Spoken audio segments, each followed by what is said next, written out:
My name is Jay Rothman. I am the host of the show. On last week's previous episode, So you're starting to see a lot of confusion, particularly about these youngins being able to identify because they find themselves in chat rooms, they may find themselves in online group communities, that they have a sense of belonging, that they aren't being rejected. So they will identify naturally to that particular group. In our old ways, we were communal. The Western way is very individualistic. What I am saying is that we were obviously working towards someone's talents, gifts, and capabilities that was based on how they would survive on this planet. What I've started to see is that there's been a disconnection from that. When you confuse someone, whether it's through rejection, fear, anger, all the stuff that's being thrown at us out there, you are going to be disconnected. That is why more people are connected to data than they are dirt. wow. My name is Jay Rothman. I am the host of the show. Welcome to Real Men, Real Talk, Live.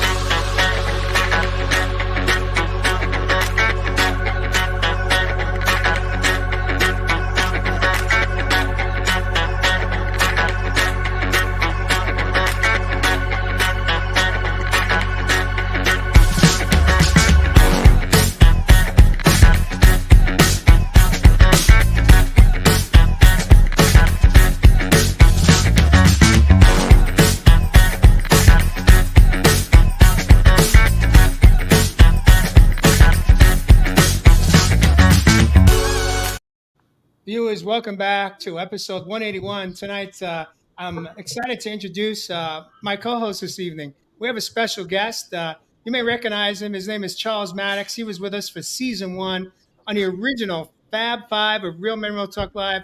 Welcome back, Charles. Thank you, Jay. Thank you, rest of the crew. I'm excited to be back. You know, it's been a long time. I've been following you guys and very proud of the work that you've been doing. But I'm glad to jump in a little bit. You know. Beautiful. Welcome back. We're going to introduce the topic in a moment here. But before we go there, I want to just briefly introduce our other co host, Evis Love, the man of the land from down under. Calls Australia home. He's known as the Aboriginal. Welcome back, Ev. Always a pleasure, brothers. Looking forward to diving in deep. We have Kaimalu coming in from somewhere traveling throughout the USA right now. Welcome back, Kaimalu. Yes, sir. Tuning in from Little Rock, Arkansas tonight. Beautiful. And of course, we have Avery Fletcher. He calls the Phoenix Valley home. He was once home for him was Los Angeles, California. Welcome back, gentlemen. Tonight's episode is about when is it time to let go of a relationship or go back into one? And this is a topic, Charles and I, we communicate, we keep in touch quite regularly. And the most recent conversation we had, Charles, I invited him back into the show when he shared some things that's been going on in his little world or his big world. But Charles, since this was your topic that you're in the middle of navigating through, I want to invite you to kick us off, get us hot, light us up, and tell us what does this show topic mean for you tonight? You know, Jay, when we were talking, number one, it was just I wanted to create something. If I was going to come back, I wanted to create something that I think that a lot of people could actually relate to and have similar feelings. But then also it was something that I'm actually dealing with myself on a few different levels. And I know some of the other co-hosts are dealing with some similar things, you know, whether it's my mother, whether it's my kids, whether other relationships. So I wanted something that we can kind of just, you know, normalize it, kind of, you know, get some teeth into it and really just share, just see what other people are out there dealing with too as well. So I'm glad we're doing this topic. Beautiful. Beautiful. So what do you want to take from here from the perspective well, each one of us have had issues in relationships. And I think the biggest challenge is to really, whether it's with our children, with our parents, with our siblings, with friends, with our partners in life, our husbands and wives, and our partners, our loves. When is it time to let go of a relationship? Or when is it time to dig into heels, let's say, and work on overcoming whatever challenges we're facing, we're dealing with? Yeah. I'll jump in, and it's been a process for me, and I think one of the relationships that I'm dealing with right now that I had to kind of come to peace with was now my 15-year-old daughter.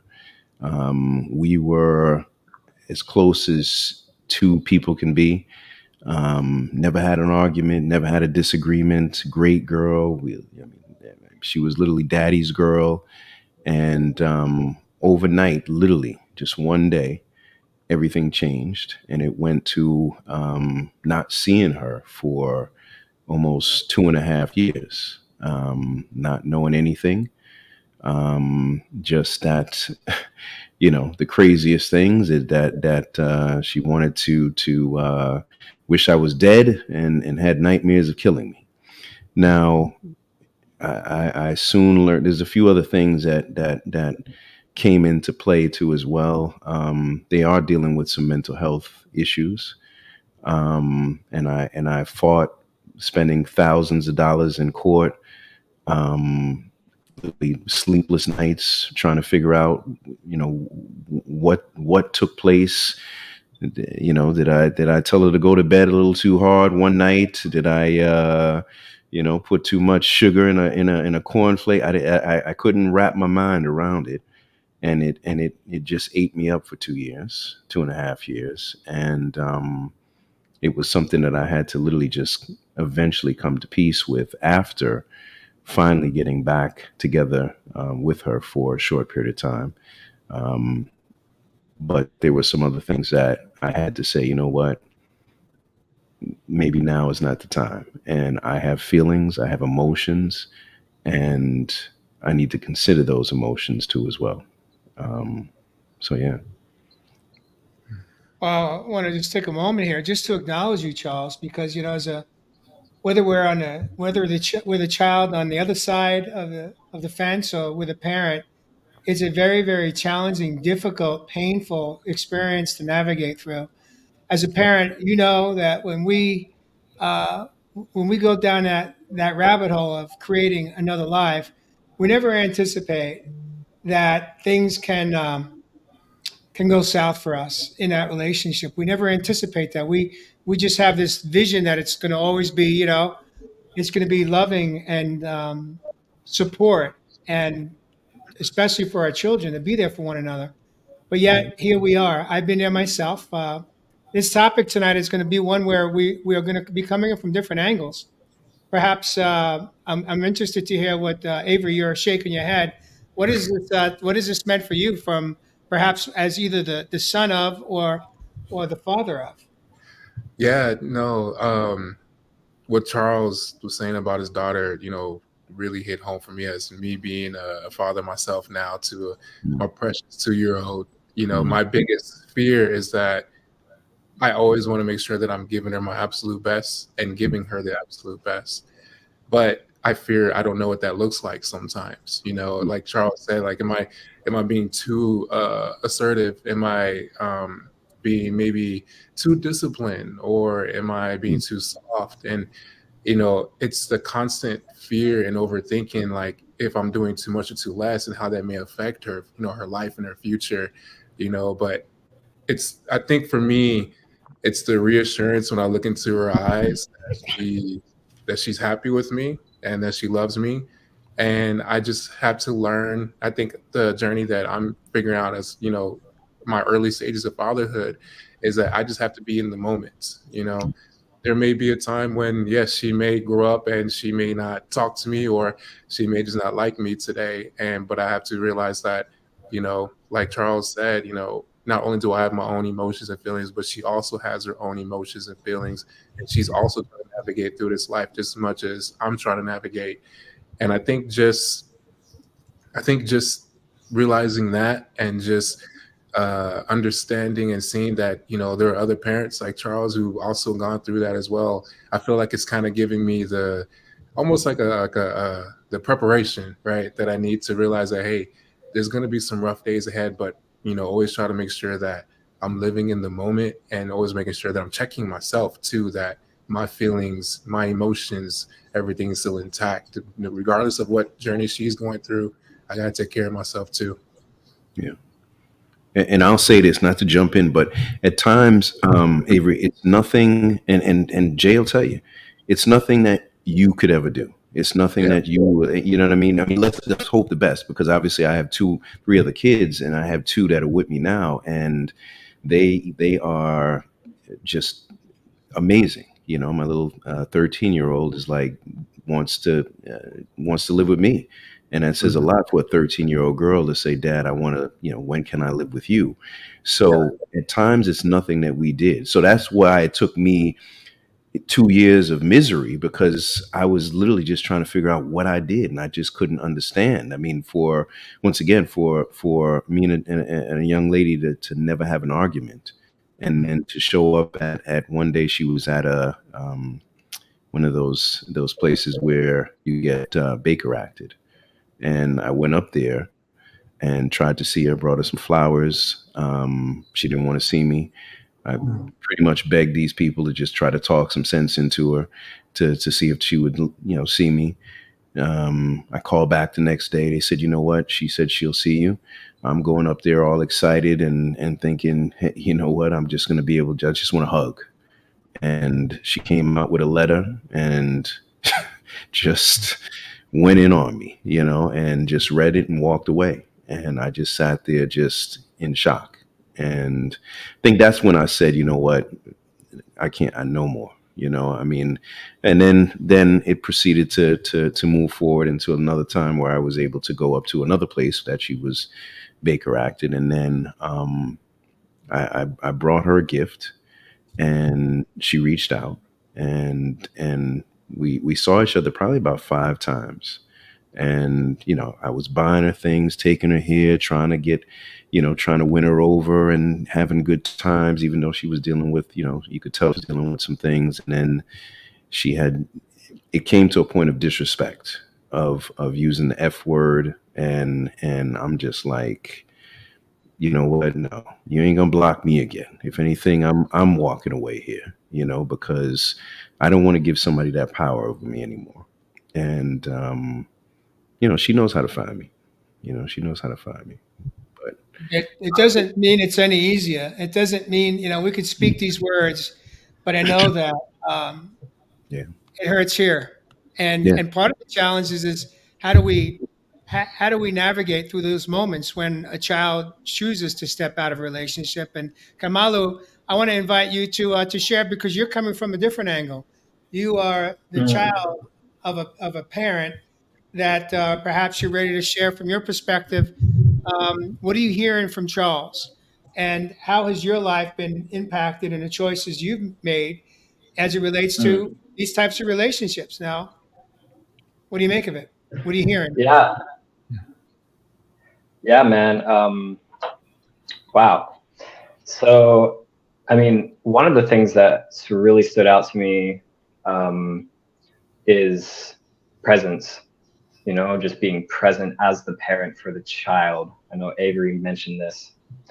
This is one of the things that I've missed and I'm healing from currently, is just a lack of presence from both my parents, particularly in my high school years, in the midst of like a nasty divorce, and so caught up, from my perspective, so caught up in their own battle and their own strife with each other, that there was no room for presence with me.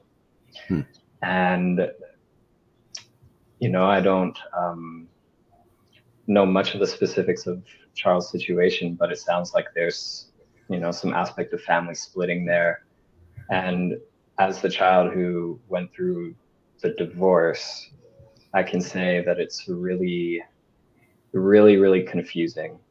And especially when the parents aren't getting along, it's really hard to discern what actually is my truth and what is just something that I'm picking up from mom or from dad.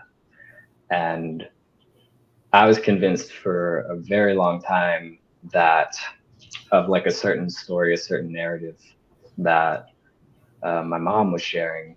And it took me until I was 20 years old to really like wake up and realize what was my truth in this situation. And the At this point in time, my relationship with my mom is very limited. We don't, we communicate a little bit, but not a whole lot. She reaches out, but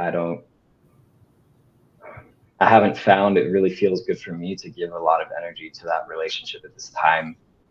And the main reason for that is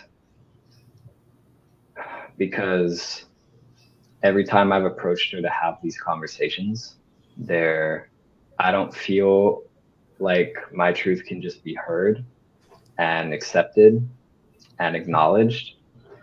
It always feels like there's deflection or projection and no amount of accountability that I'm hearing on her end for her role in any of it. But I would also just like to finish that thought by saying, I always leave that door open. Whenever she's ready, and this is true for everybody in all relationships, family and otherwise, if they're open to having that conversation and really being able to look at themselves as well and not just throw it back on me or throw it on dad or whoever, then I'm here for that. And the door's never closed, but for right now, I haven't received that. And so I'm setting that boundary. And that's been my experience. I'm curious, Ev, what are you making of all this conversation tonight on do we stay or do we go? When is it time to let go of a relationship that is not serving us? Now, I've been really feeling into our brothers' stories tonight, and I just want to honour everyone that's spoken tonight already because it is beautiful, and there's so much healing going on still around relationships in itself, and I think I'm very fortunate, and I show much gratitude. Listen to our brothers' stories tonight that our current relationships are quite healthy, quite loving, and I'm just going to show gratitude for that initially. But what I am going to say that from the very early days, it looked very, very different, brothers. Very different. I didn't really understand what relationships were. I actually thought they were made up of confusion, anger, fighting, and love. So there were all of these octaves going on. Those relationships in those early days that I saw and experienced with my own eyes came on later on in life to affect my own relationships that I was in. And until, like our brothers have said tonight, I became present, I became aware. But for me always too, understood some of those key components of what a relationship should be made up of, whether that is with a beloved, platonic, friend, family, whoever it may be.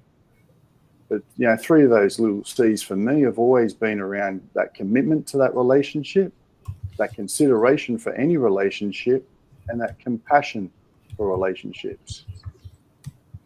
Now, these were very huge values that I had to learn even on my own journey. And it takes time, man.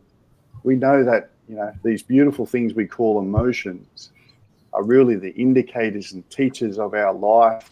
They really give us an understanding and understanding of the lessons that we're either able to receive, hold on to and have some grudge or anger against it, or be able to let go and take the gift of the lessons with these relationships. Now, I'm not a parent, so I can't put myself in your shoes. I'm not going to try to. My brothers that obviously have a sibling. But I have been on the other end, like I had mentioned also, and I have helped many men through these particular journeys. One that comes to my mind of a recent that I helped through, he hadn't seen his young girl for about 5 or 6 years. He'd actually go down to the baker's store. He would see her with her own eyes. He'd heard that she'd worked and got her first job. And he'd see her with her own eyes. And that was his little being able to be present with his daughter. One thing that I worked with him was being able to build himself up first before he could build any other relationship. What I always see is the universe doing when these separations or these divisions become within our life is an opportunity for us to build our own relationship with ourselves. And for me, when we get this time and space, that C word that I said of consideration, which goes into that empathy and compassion, realize that whether that young little girl, that young little boy, or whatever age they are a human being as well, without the label or identity that this earth plane gives them. So that's just a little bit about what I want to share initially. But yeah, man, thanks for sharing those, brothers. Yeah, I want to just share, from my perspective, I've been on both sides. I've been on the side where I was angry at my own parents um, twice in my life. Once in my 20s, where I detached for about 4 years, and then again around age 50. Um, but I was able to do my own internal work to really, I'd say, look at myself and really understand why it was that why I was so angry. And I think for me, it was learning more about, it was more about me and less about them. It was stuff that I was carrying that I hadn't come to terms with, and but I wasn't even aware. Let's say on that surface level, that conscious level, it was deep. It was deeper within me. It was just causing inner rage, inner anger. I've also been on that same plane with my children, my adult children, not when they were children, but when they became adults. And I can't say that I have clarity. I All I have is stories as far as why they have chosen to detach. But I do believe that what happens is when marriages break up, the children are collateral. Children can be collateral. There's a victim and there's a victor. There's a good guy and a bad guy. And when you're the one who leaves the marriage, you become the bad guy. And so, whether that's my children's truth or not, I'm not really sure.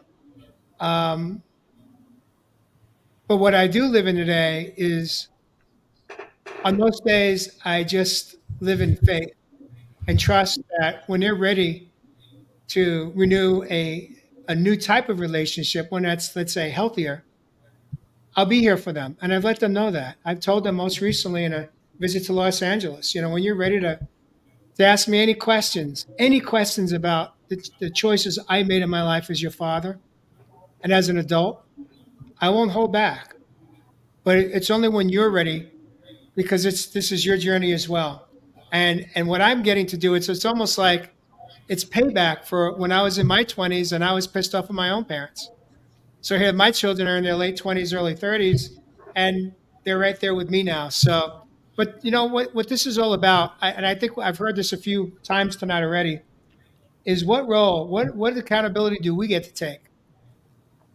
And especially when it comes to our children, even if we don't see it from that perspective or understand, we could have that right fight and we still lose, or we can just have our heart open enough to hear them, and even if we don't agree with them or see it from their perspective, that's their perspective.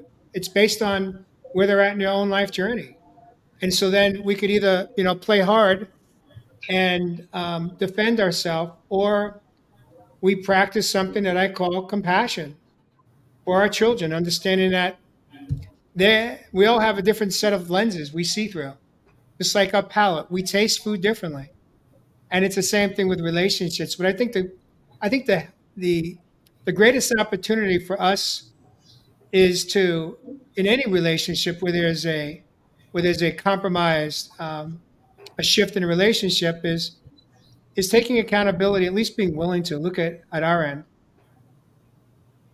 I, and ask those questions. Go ahead, Charles.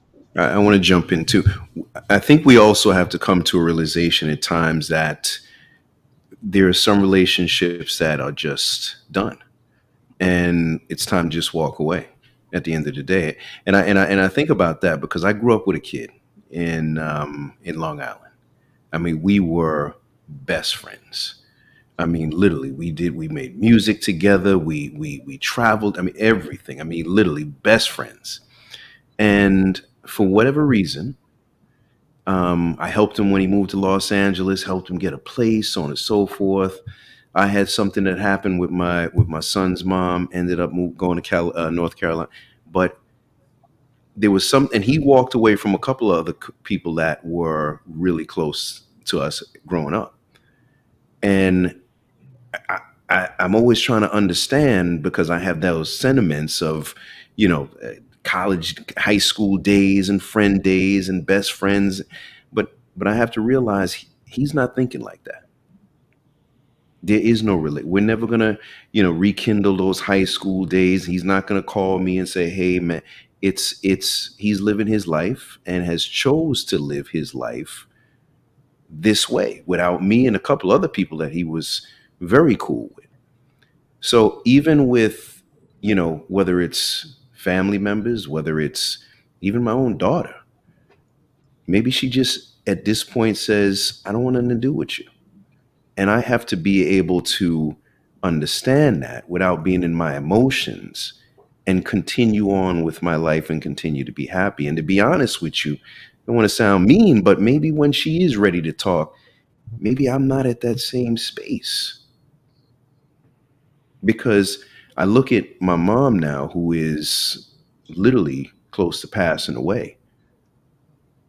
And she's very sick. She can pass at any, day, month, whatever it may be. Not deathly ill, but and then I think, you haven't seen your grandmother for no reason for the last 3 years. You threw away all these memories and everything that was right in front of you for no reason. Maybe I won't be at the same space. And that's okay too. Yeah. That's okay too. Yep. Abigail says here, I want to post this up on the board. She says, children do not always have compassion for their parents. It makes it harder. Now, it's interesting. Abigail, thank you for sharing that perspective. And Kamalu, you want to jump in on that and kind of what's your relationship? Were you taught compassion in your family growing up? Did you even know what the essence of that means, to be able to have that for your mom or for your father?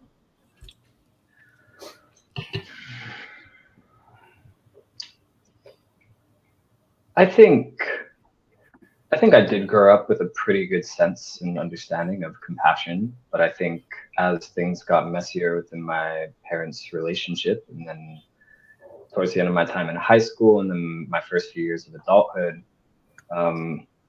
there was a story I was telling myself about how I was a victim, and it was really hard to have compassion from that space because I was feeling a lot of anger. So as I've taken some space in certain areas of my life to really understand and heal myself, I can have a little more empathy and compassion and understanding for my parents now. Because in many ways, I feel what they're dealing with has been passed on to me in some way, and are a lot of the same things that I've dealt with. So yes, at this point in time, I would say I have compassion. And also, I find it more challenging with my mom just because I don't know exactly where she's coming from. And I also recognize that there is still a little bit of anger within myself too. But my mom hasn't shared with me directly her story. And I believe that's because there's a lot of pain around it. And so it's challenging for her to go there. So this is actually something I'm sitting within myself and asking myself this question is, do I need to know why things went the way they did in order for me to have that compassion and empathy and ultimately forgiveness for her? Mm-hmm. Wow. Charles, did you hear what this man just shared with us? It is just amazing to me, the wisdom that Kamalu has, a man in his, we'll call it not even his mid-20s yet, to have a level of awareness and compassion. It's beautiful, man. Whatever you're doing, just keep showing up. Yeah. Thank you, Love it. I said it before, Kyle. I'll say it again, man. You're a beautiful soul, dude, through and Thank through. you, brother. Yeah, Oh, man. man, I appreciate you guys so much. Yeah, Yeah. no, And yeah. you always found some really good wisdom and just some really good knowledge. Your vulnerability, everything about you is it's beautiful, man. And it's one thing that you just kind of hit the nail in the coffin and something that it's just fun. I feel like my mom and your mom are the exact same. I feel like they can go have tea together. That's nice. Story, right?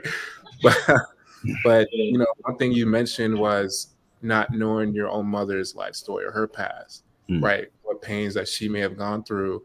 And one thing that I'm also trying to work on and building that compassion for her is also understanding that, like you said, she has her own issues, her own pain that she's dealt with that may have been passed on to me, not intentionally, right?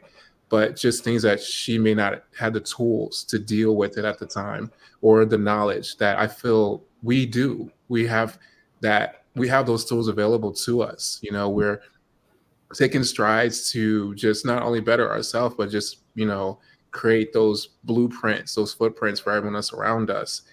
And I feel the same way, Kai. I feel like, is it really important for me to know about her past in order for me to heal from my own trauma that may have developed from her? Or is it my responsibility, accountability to learn to heal for myself and learn to acknowledge that, yes, I have a lot of pain based off how my mother raised me, but at the same time, it's a choice to hold on to this pain or to let it go.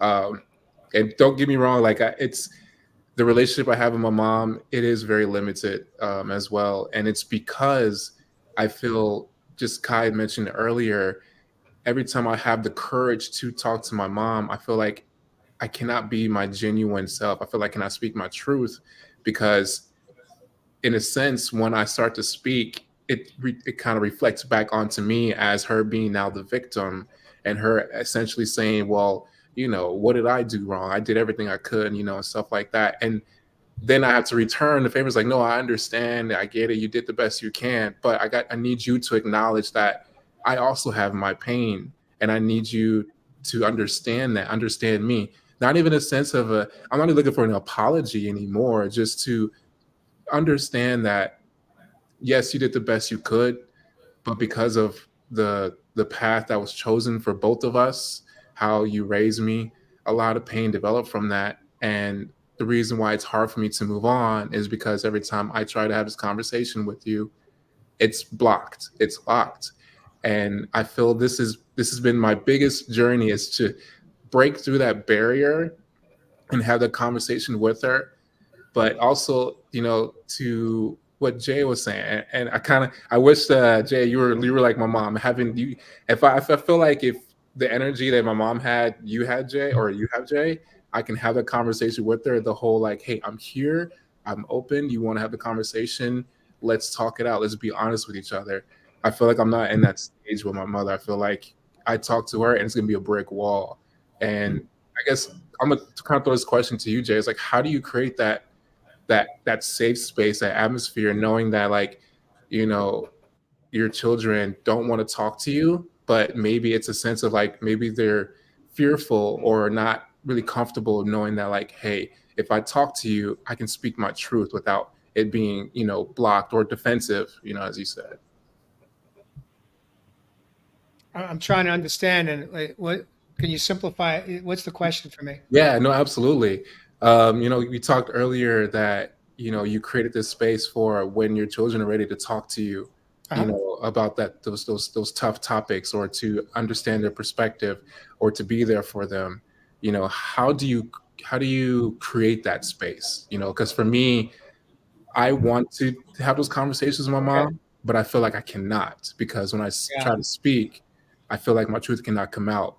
That's because she's not ready she's not ready to hear your truth. Right. And so perhaps maybe an opportunity may be there for you to express to your mom, like, Mom, I'm at this stage in my life where I'd like to have a renewed, healthier relationship with you. But in Mhm. order for me to feel safe to do that, this is what I need from you. Right. Are you open and are you willing to let me share where my pain's coming from, what I'm holding on to, because it's not good for me Hmm. and it's not healthy for our relationship. So, are you open to at least hear what I have to say? Not to defend yourself, but to just see me as your son, as your child that you birthed. And then it's up to her whether she's able to or not. Even when a parent may say, "Yeah, I can do that for you," it doesn't mean that when you start slinging or sharing Yeah. your truth with them, that they're going to be ready to receive that. That's simple, not easy, because there are so many factors that come into play as to why we make choices as the parent that we make when we Hmm. make them. And I could tell you that for me, the greatest, I want to, give me one moment here. Uh, it's acknowledging my truth as a parent, which was that when I was raising my children, I did the best I could with what I didn't know. We're used to hearing parents say, I did the best I could with what I knew. But I have a different relationship with that today. It's more about, I did the best I could with what I didn't know. And here's what I didn't know. I didn't know how impacted I was from my own childhood experiences. And and the choices I made as the adult when they were in my home, they didn't come from a healthy place. They came from an unhealthy, wounded place within myself. And all I could do with that information is ask my children for an apology. Will you forgive me? Could you have compassion in your heart for me? That I didn't know that just because I had success in corporate America and I could wear a power suit and I could have a title and I could drive the fancy cars and you were indulged in all the things you wanted as my child or children. It doesn't mean that I was coming from a healthy place. I wasn't. I was not a healthy man. But through this journey, I finally surrendered and was willing to look in the mirror and acknowledge and face my own truth so that I could be free of my own inner pain that I had carried from my childhood. So I think it comes down to that, Avery, is, how brutally honest are we willing to be? And the biggest reason we're not is we're in fear of, if we are brutally honest, that will be judged. But you see, self-judgment is what we carry every single day of our life. And when we free ourselves from our own self-judgment around something called self-forgiveness through self-compassion, we're finally free, my friend. We are free. Charles, is any of this Hey, making Avery. Yeah, sense?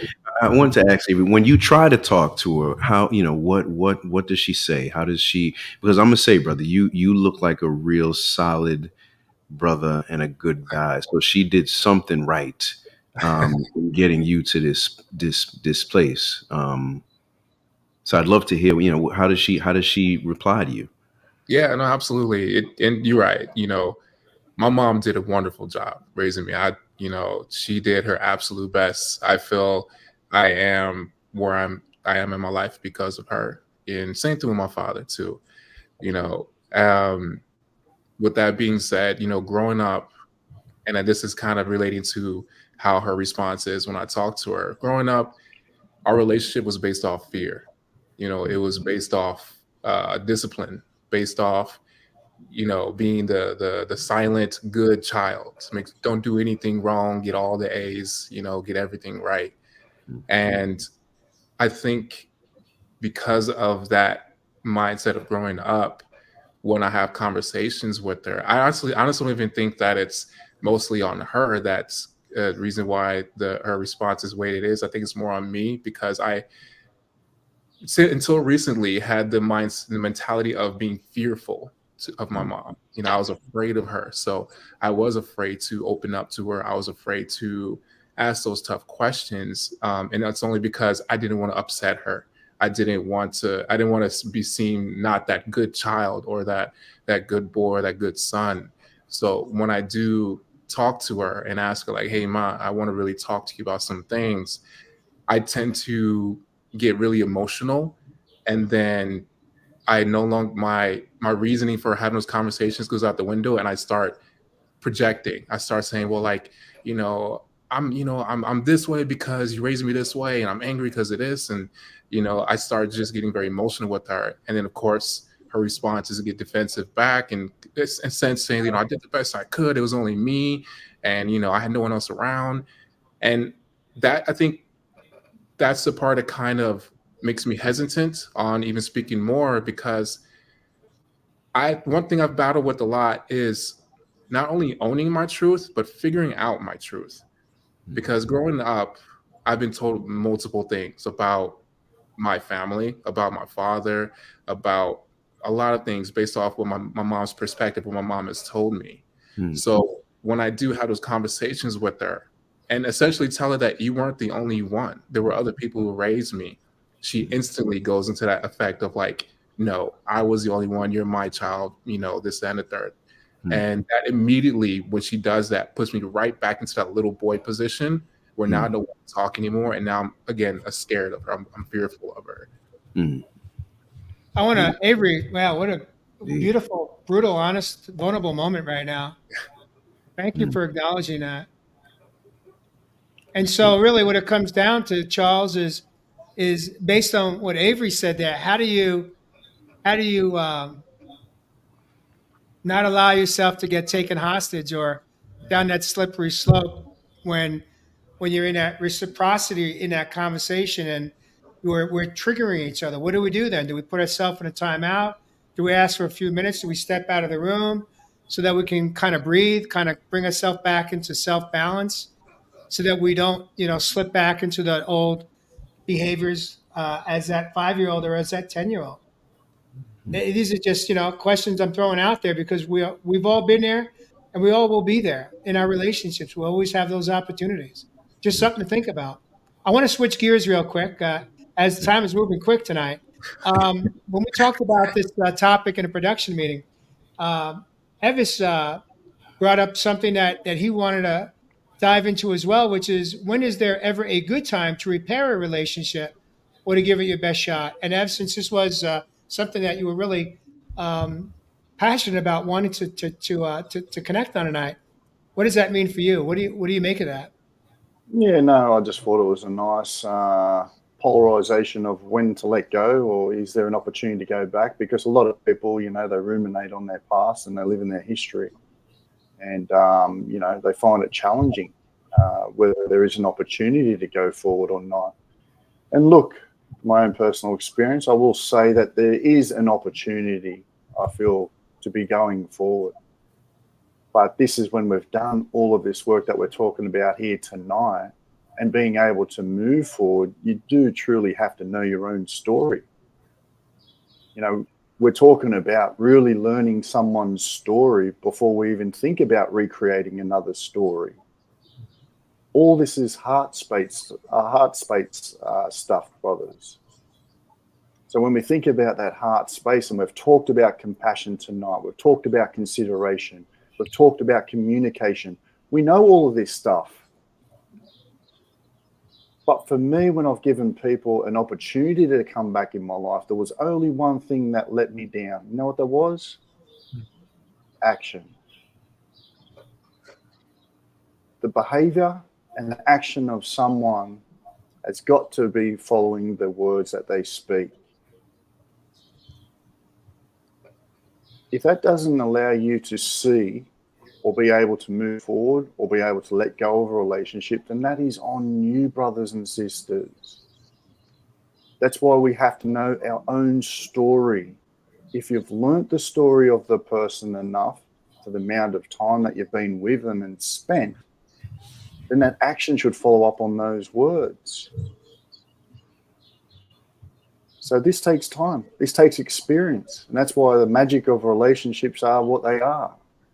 It's being able to bring that love from your heart, whether it's been based on something that's been manipulative in toxic relationships, or whether it's just been full of love, and now that you're open to receive a new relationship or a new opportunity to have a new relationship with that connection.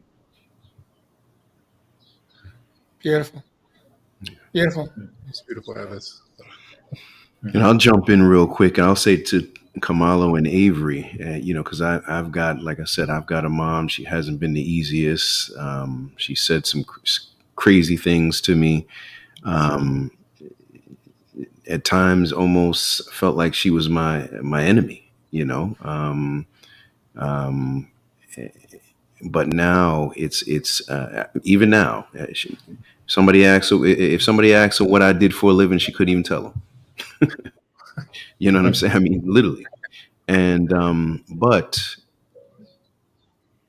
I just always had compassion, and now I'm actually taking care of her because she's very sick, and I'm pretty much her caregiver, and I'm sure she's shocked in many ways, right? Because um, she probably never thought I would, be that person that would be um, the one who was really there for her. So even the other day when I saw her, she said, thank you for doing. I said, and I just looked and I said, you're my mom. And I think at times that's really all it is. I mean, even if they throw us this way or throw us that way. I mean, I remember a good quote from Driving Miss Daisy, and he said, "No matter which way you throw me," Morgan Freeman. He said, "You ain't running me off." And I think if you guys just keep showing up as sons, not expecting anything, not just meeting them where they're at, showing love. Um, may never come around per se, but inside your heart that you did the right thing, right? And at times that's the most important thing, that you can sleep good knowing that you did the right thing. And so whether it's our kids, I know for a fact I did the right thing, and I've been doing the right thing, and I feel good with that, knowing that no matter how it turns out, that I showed up and I was there, and I fought and in every way you could imagine. And yeah, so Beautiful. Thank you for sharing that, Charles. I want to take us in another direction right here, right now, which is kind of conflicted in my own understanding of when we talk about relationships. Do all loving relationships require conditions, and or how are they different from boundaries? How are boundaries and conditions the same, or are they different? Kamala, what do you make of that? First thing that comes to mind, brother, is my condition for any relationship in my life is that you honor my boundaries. If I've expressed them clearly and those are tested, then what are we doing? Do I think boundaries and conditions are the same thing? Not, no. I think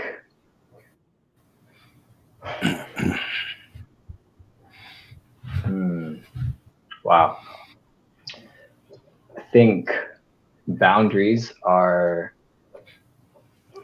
have more to do within ourselves, and conditions are things that maybe more place on a relationship. But a boundary is something that I hold in here, and a condition I think is something that we maybe agree on together in a relationship. Yeah.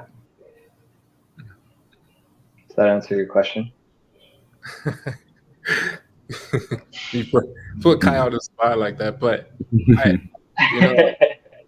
I feel what you're saying, Kai. Like I think I do feel that conditions and boundaries, they are separate, and I, like you were saying, boundaries are something that regardless of the relationship, whether that's platonic, intimate, boundaries are something that are for me. Those are my truth. These are things that I sit on where I need these boundaries to be kept in order for me to just be me, right? To just make sure that my mind is healthy, that I'm spiritually healthy, mentally, physically.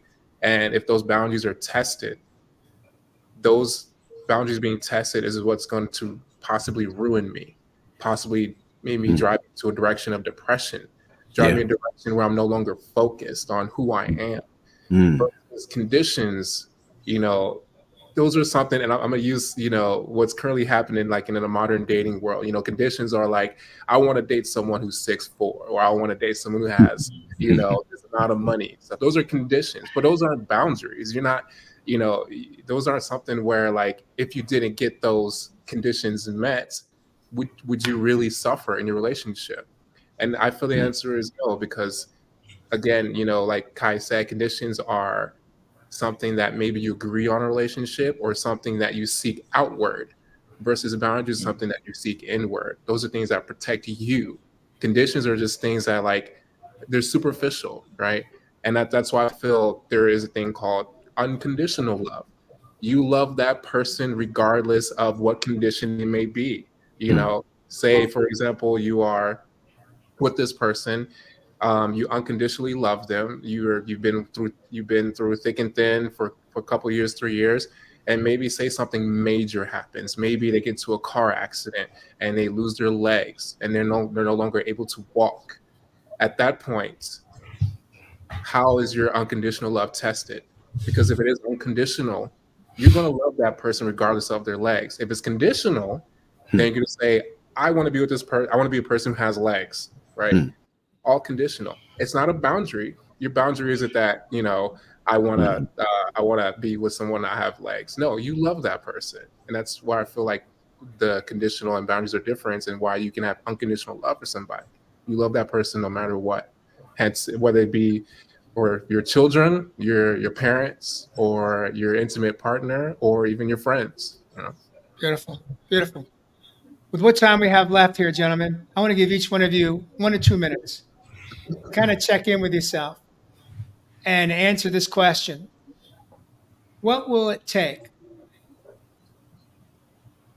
for you to be willing to accept to come back into a relationship with this detachment, where you're not engaged, whether it be a parent, a friend, a child, a partner, a wife, a husband? What will it take? Kamalu, you're up first. Mm. Whew. Well, thank you, brother. Thank you for that question. Um, some really good reflection there. What I've been realizing more recently in my life is that there's still emotional ties that I'm holding on to, even though I have, you know, limited my interaction with certain people. I'm still emotionally holding on to certain things. And so in order for me to be fully detached, I need to go within myself, feel into what is true for me, and where I was hurt, where other people maybe didn't show up in the past, and then be able to show up for that little kid as his parent now. And I think in doing that and knowing that I actually totally have myself and fully nourished and taken care of by myself, then I can have less detachment moving forward with parents, with exes, because there's no longer a need of anything from them because I've given it to myself. Wow. Love it. Wow. Wow. That's beautiful. Ev, what do you got? Magic, brother. Love, love, love. Love is all around. That's what it's all about, isn't it, brothers and sisters? I'm talking about heart space again. And for me to ever do that, it has to be a balance of receiving and giving. It's as simple as that. Now, when we're out of balance, there's either someone pulling too many strings from someone or the other person or the other way around. So this beautiful thing we call love works on many EQ levels. We have to adjust our own levels to even work into another relationship again. And for me to even, what you're talking about there, Jay, be able to go into that sort of relationship with that equal, reciprocal give and receive, not only do I have to trust the process of that, but I had to trust myself. I had to trust that what I give out in energy, that I will receive in due time. To me, that's what is known as unconditional love. I mean, I'm going to ask you the question. Can you go and give someone love without the thought of giving them back to you? Always said, love recognizes love, brothers and sisters. Wow. Thank you for that, Ev.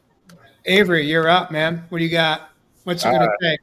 I don't know. I got Kai and Evis here dropping some knowledge. I can top that. Hey, run that question by one more again, Jay. The question is, what will it take? What do you need in order for you to be ready to repair that relationship or to step back into it? What Yeah. is it that you're going to need from that other individual in your life Mm-hmm.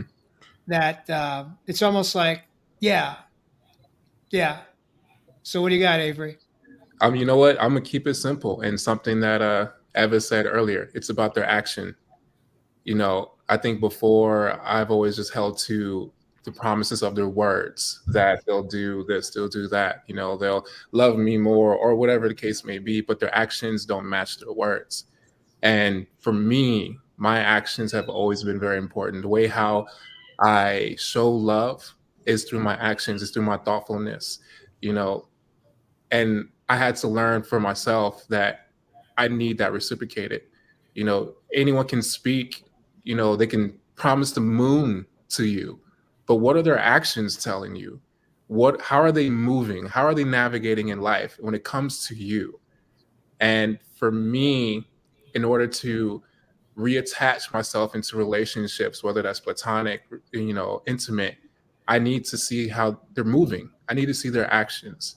And if their actions aren't matching up to the words, or if it's not in line in what I need as far as to receive that love or to receive that comfort that you're not destroying my boundaries, I need to see how you're moving. I need to see those actions. So that's what will be for me. I got to see your actions and how that relates to what you're saying to me. Beautiful. It's about safety then. Yeah. Yeah, I get that. Charles, what do you got? Drop us a dime here. I'll say this: and I'm always, I've seen a lot over the last probably 3 years, man. Just people. I've been shocked by people. Maybe I think I grew up in a spiritual household, religious household, and maybe I always had these dreamy eyes of what the world was, and then really just been last couple of years just been like, wow. But there are some people, to be honest, that I never want to be. There's nothing that I want to rekindle with certain people, based on how they may have done me. And it might have been putting me in a situation where it was, causing me mental harm, physical harm, whatever it's spiritual harm, emotional harm. And there's just some people I'm just like, no. I mean, God bless them. I wish them the best. And then I would say that is also a relationship that I'll accept, but it's going to be different. It's not going to be that same thing. And they don't even have to per se do anything. It could be just us saying, hey, you know what, how are you? And hope you're all right. But I got a buddy now who's in Costa Rica, who good guy, but this them things he does, that's, you're like, but I'm able to look past those things and just say our relationship and friendship is going to be different. I'm still going to be, cordial and all of that kind of stuff, but it's going to be different. And I think that, as a grown people, where as you grow older, you realize that your real friends are very limited, and you're lucky if you find a great relationship to attach yourself to or be a part of. And then that's okay. That's okay. So I'm always forgiving, always understanding. Some people I never want to see in life. But those who put in effort, it'll be different. We could be something, but it'll be different. I feel that, Charles. Amen, man. I got to be honest, man. There's people who have put me through. My kid's mom. You know what I'm saying? I never want to be cordial because when I look at even what my daughter is, and I hear the rumors, I hear the things that are said, um, and I believe part of where she's at now is based on parental alienation, and I just, you've helped rob my daughter from me. This, I don't want to be friends with you at all. God bless you. I wish the best for you. I pray that you get it together. But there's certain people I just no. Uh-uh. Well, I want to take a moment here to thank you for your brutal honesty. It's interesting, Charles. There's many different ways to interpret what you've just shared. Um, but ultimately, we all have our own choices. We have a choice to make always, and there's the most important person to be taken care of is yourself, and Yeah. understanding that having healthy boundaries is, in fact, for you. It's not for the other person. Yeah. Um, And I'm going to just take a moment here. We went over just slightly here on the hour, but I just want to, just to be fair to you all, I'm going to do my best to answer this difficult question. What does it take for me to allow someone back into my life? It's a work in progress. For me, the work in progress is really embracing something that I never really, I'd say, experienced in my younger years, which is compassion. I was taught how to survive. I was taught how to get by, um, how to take care of myself. I really wasn't. I really wasn't taught the essence of coming from compassion for others and understanding that I could love you from a distance. I could like you from a distance. It doesn't mean that I have to invite you back into my home to break bread and have a meal and have a deep conversation like we experienced last night with a few beautiful souls that we call friends today, dear friends that are our family for me tonight and for me today, and so it really is about me being able to identify what it is that I would need in that relationship to feel safe, and as you said, Kamalo, to be honored, to feel receive reciprocity and respect and honoring each other. And not everybody's ready for that because unless somebody has done any type of deep level, deep diving of their own wounding and healing from their own past experiences in their younger years, they're going to continue to show up as the adult wounded child, the adult in pain. And at that point, we always have a choice. And that choice is, do we say, no, thank you? Or do we say, yes? And so, with that, I want to thank you, viewers, for joining us this evening. If you heard something you liked or loved, please invite someone in your life to listen in to talk show on a replay. And Charles Mattocks, like as always, it's an honor and pleasure to have you back here in Real Men Real Talk Live. You're always welcome back in season 4. Perhaps there'll be another opportunity. But Yeah. on that note, viewers, thank you for joining us tonight on Real Men, Real Talk Live.